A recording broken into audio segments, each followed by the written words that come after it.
Dear students, I am Dr. Harbhan Singh from the Department of Business Administration, SPC Government College Ajmer. And today we are discussing the last part of consumer markets and buying behavior. In the last part, we have discussed about the decision making process of the buyers prior to purchase any product, and जब वो लोग कोई भी product खरीदते हैं तो 5 stage model की हमने कल बात की थी। तो उसी सीक्वेंस में अब हम बात करेंगे प्रोडक्ट को ख़रीदने के बाद जो बाइंग बिहेवियर है उसकी। एक ट्रांजिशन पॉइंट है, उस ट्रांजिशन पॉइंट की हम एक बार बात कर लेते हैं कि जब बायर्स के पास में ऑल्टरनेटिव्स होते हैं और ऑल्टरनेटिव्स में से कोई बेस्ट ऑल्टरनेटिव्स जब उनको चुनना होता है, जब कोई प्रोडक्ट उनको फाइनलाइज करना होता है, तो उस बीच में बहुत सारी चीज़ें हैं जो कंसिडरेशन में आती हैं। जैसे कि प्रोडक्ट बहुत सारे हो सकते हैं, उनको जो भी उनका जो भी नीड और वांट्स हो, और उसके बाद में वो जो इंफॉर्मेशन कलेक्ट करेंगे और फिर वो जो प्रोडक्ट कंसीडर करेंगे for the final purchase decision, वो डिडक्टिव मैनर में आ जाएंगे। सपोज़ कीजिए कि कोई लैपटॉप लेना है, तो पहले वो अपने स्पेसिफिकेशन तैयार करेंगे, स्क्रीन साइज़ फाइनलाइज करेंगे, वेट कितना होगा उसका, रैम साइज़ क्या होगा, हार्ड डिस्क ड्राइव की कैपेसिटी कितनी होगी, रैम का टाइप क्या होगा। तो उनके पास अवेलेबल जो ऑप्शंस हैं वो बहुत सारे होंगे। देन वो जब इंफॉर्मेशन कलेक्ट करेंगे, हो सकता है कुछ रिव्यूज़ पढ़ेंगे, अपने जो रिलेटिव्स हैं, फ्रेंड्स हैं, उनका जो पीयर ग्रुप है उनसे डिस्कस करेंगे। उसके बाद क्या होगा कि वो जो लैपटॉप की जो ब्रांड्स जो हैं, जो वो सोच के चल रहे थे मन में, वो उनकी जो संख्या है, उनके जो नंबर्स हैं वो कम हो जाएंगे कि ये नहीं चाहिए, ये वाला ब्रांड भी नहीं चाहिए, ये वाला ब्रांड भी नहीं चाहिए, और वो पर्टिकुलर 2 या 3 ब्रांड्स को फाइनलाइज करते हैं कि यस, ये हमारे बजट में, हमारे जो स्पेसिफिकेशंस हैं उनमें फिट बैठ रहे हैं, और जो लिमिटेशंस हैं इसके साथ में, उनसे किस तरह क्या हम वो कोप अप कर सकते हैं, नहीं कर सकते हैं, वगैरह। ये सभी कंसिडरेशंस के साथ में फिर वो एक अल्टीमेटली जब डिसीज़न लेंगे 2 ब्रांड्स में से या 3 ब्रांड्स में से, देन वो जो एक ट्रांजिशन पॉइंट है वो बहुत इम्पोर्टेंट है, और वो हर बायर का अपना एक ट्रांजिशन पॉइंट होता है। तो हमें बात इसी ट्रांजिशन पॉइंट की करनी है। आइए देखते हैं। देखिए, प्रोडक्ट यूसेज और प्रोडक्ट डिस्पोजल, इसको हम बाद में डिस्कस करेंगे। देन अभी हम आते हैं बायसेस और इन्वॉल्वमेंट पे।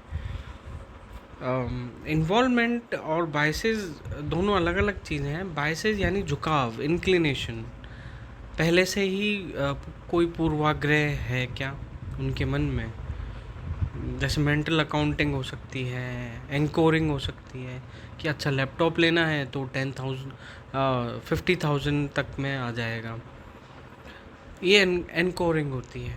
तो उनके मन में पहले से ही कुछ ना कुछ कोई एक परसेप्शन वाइज या फिर एक प्री डिस्पोजिशन होती है, जिसके बेसिस पर वो अपने डिसीजंस को, जो डिसीजन मेकिंग प्रोसेस है उसको स्टार्ट करते हैं।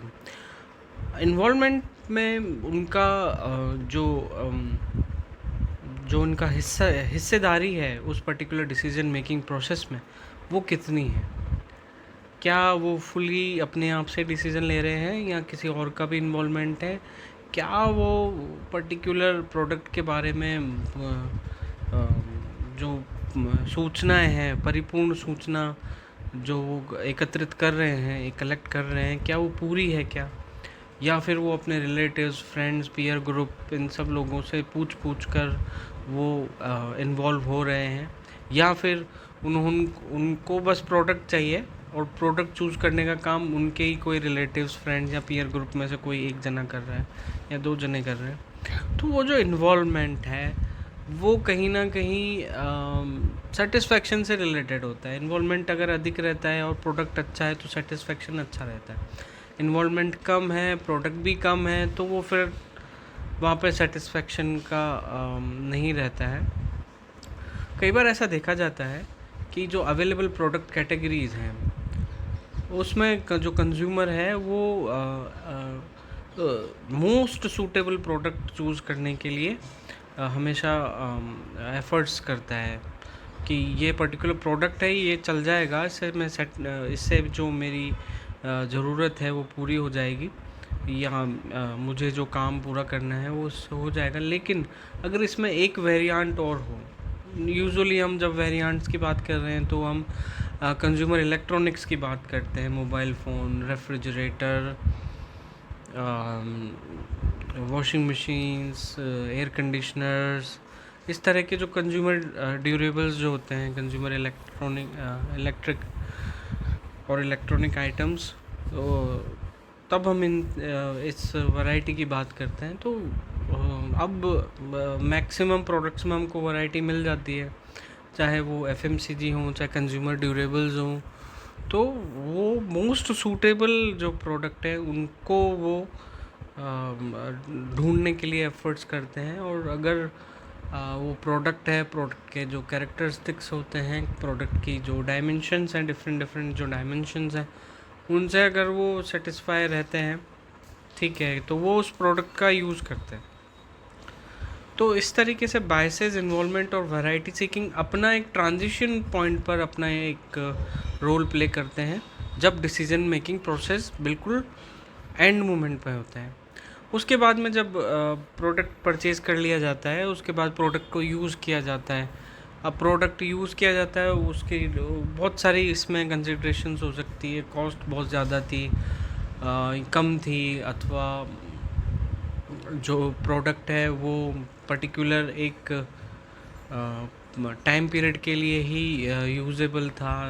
देन ऐसा होता है कि हाँ, कोई पर्टिकुलर कोई भी पॉइंट ऑफ टाइम पे प्रोडक्ट की ज़रूरत थी, अब वो हो गया काम, देन अब उसको रीसेल किया जा सकता है, रेंट पे दिया जा सकता है। इस तरह के बहुत सारे ऑप्शंस आपको बुक्स में देखने को मिलेंगे। लेकिन कुल मिला के हम बात करेंगे प्रोडक्ट डिस्पोजल की। यहाँ पे प्रोडक्ट डिस्पोजल को ऐसा नहीं कि प्रोडक्ट ख़त्म हो जाएगा, लेकिन जो अभी करंट जो बायर है या करंट यूज़र जो है, वहाँ से वो प्रोडक्ट शिफ्ट हो जाएगा, किसी और यूज़र के पास चला जाएगा, अथवा वो जो प्रोडक्ट है वो प्रोडक्ट ख़त्म हो जाएगा।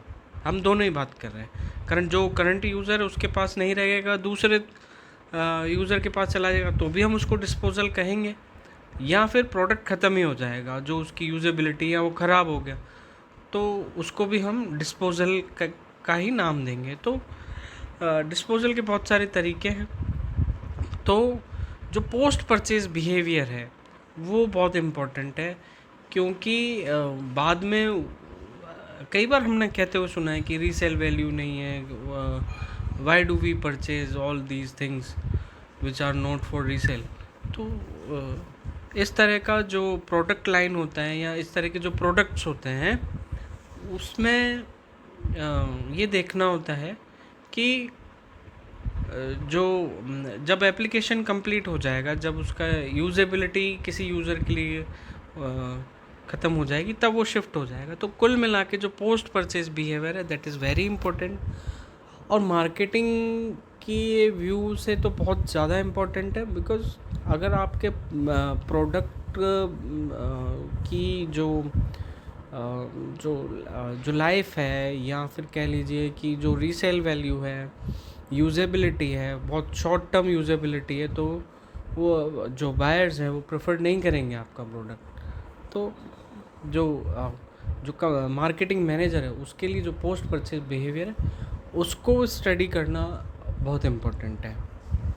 तो ये जो चैप्टर था हमारा analysing consumer markets and buying behaviour, वो हमने कंप्लीट कर लिया है।